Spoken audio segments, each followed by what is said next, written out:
Prince Philip, the husband of the Queen Elizabeth, has died at the age of 99. Yeah, you may have known that he had been hospitalized for a time, and family had been visiting with him. He had been then taken back to Buckingham Palace just a few weeks ago, and no one has really seen him since he had returned a few weeks ago. Yeah, His Royal Highness, according to the royal family, passed away peacefully this morning at Windsor Castle. He was 99. And yes, of course, in those early years when they got married and also when Princess Elizabeth became Queen, it was a much more deferential age. Of course, that changed a great deal as the decades went on. And Prince Philip, I think, was really integral in this sense of we need to get out there and we need to meet people. And people have often talked about how the Queen, yes, of course, she's wonderful when it comes to meeting people and has that very distinct form of diplomacy, the quiet diplomacy that people talk about. But also there is a shyness about the Queen. And people would often talk about how the Duke of Edinburgh would really help to bring out her character, or at least help to ease sometimes quite tense situations and help to lift the spirits of people who were there.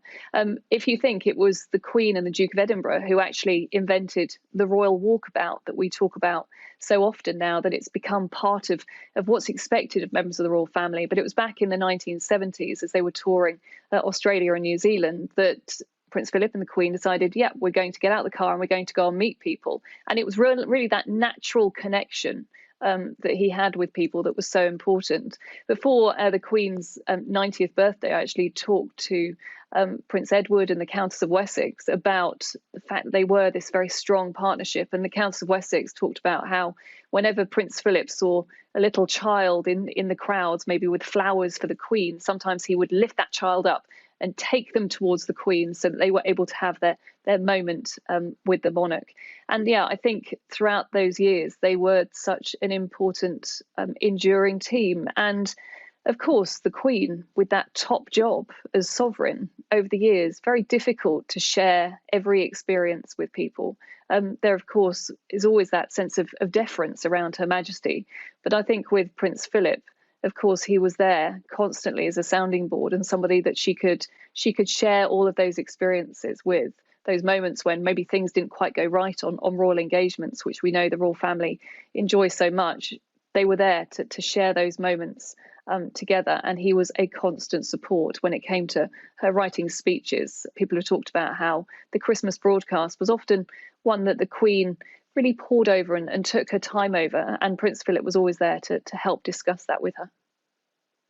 We are now looking at the Union flag flying at half-mast there over Buckingham Palace. We can bring in Alistair Bruce, our royal expert, to speak to us now, hearing from Rhiannon there about the role that Prince Philip played as support to Her Majesty the Queen. Alistair, the former private secretary to the Queen, Lord Charteris, said he is the only man in the world who treats the Queen as a human being.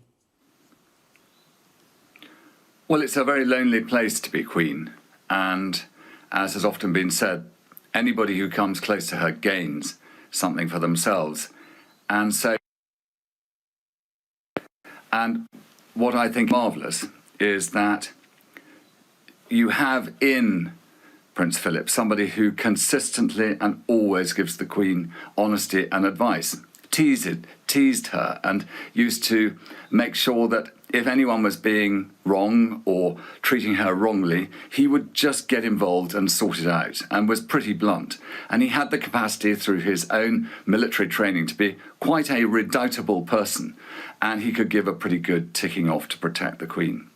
And it's been a difficult age that the Queen has reigned through, a time of scientific development, a time of enormous advance in so many areas of social life and much else. And Prince Philip's guidance has always been to make sure that in everything, the monarchy gradually reinvented itself to suit the changing times. And I think that particularly towards the end, here in the United Kingdom, across the Commonwealth and around the world. He was the longest serving consort in history, one of the last surviving people in this country to have served in the Second World War, at Cape Matapan, where he was mentioned in dispatches for bravery, and in the invasion of Sicily, where he saved his ship by his quick thinking. And from that conflict, He took an ethic of service that he applied throughout the unprecedented changes of the post-war era.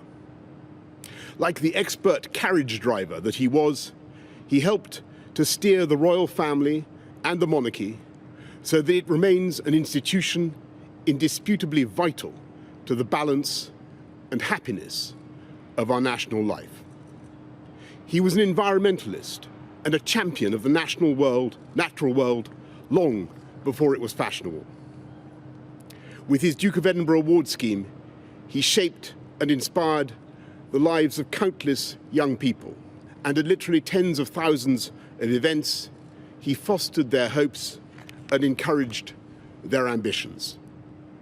We remember the Duke for all of this, and above all, for his steadfast support for Her Majesty the Queen.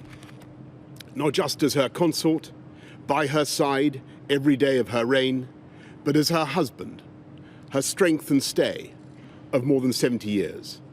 And it is to Her Majesty and her family that our nation's thoughts must turn today, because they have lost not just a much-loved and highly respected public figure, but a devoted husband and a proud and loving father, grandfather, and in recent years, great-grandfather. Speaking on their golden wedding anniversary, Her Majesty said that our country owed her husband a greater debt than he would ever claim or we shall ever know. And I'm sure that estimate is correct. So we mourn today with Her Majesty the Queen. We offer our condolences to her and to all her family. And we give thanks as a nation and a kingdom for the extraordinary life and work of Prince Philip, Duke of Edinburgh.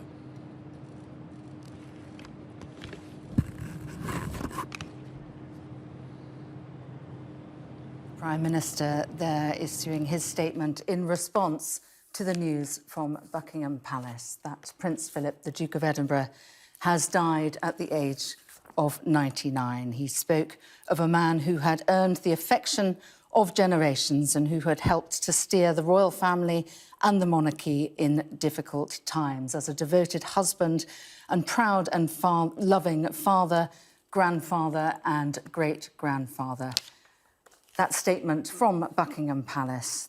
It is with deep sorrow that Her Majesty the Queen announces the death of her beloved husband, His Royal Highness the Prince Philip, Duke of Edinburgh. His Royal Highness passed away peacefully this morning at Windsor Castle. Further announcements will be made in due course. The royal family join with people around the world in mourning his loss. We are interrupting our normal programmes to bring you an important announcement. You're watching BBC News from London. A short while ago, Buckingham Palace announced the death of His Royal Highness Prince Philip, the Duke of Edinburgh. In a statement, the Palace said, "It is with deep sorrow that Her Majesty the Queen announces the death of her beloved husband, His Royal Highness the Prince Philip, Duke of Edinburgh. His Royal Highness passed away peacefully this morning at Windsor Castle. Further announcements will be made in due course. The royal family join with people around the world in mourning his loss." BBC Television is broadcasting this special programme reporting the death of the Duke of Edinburgh.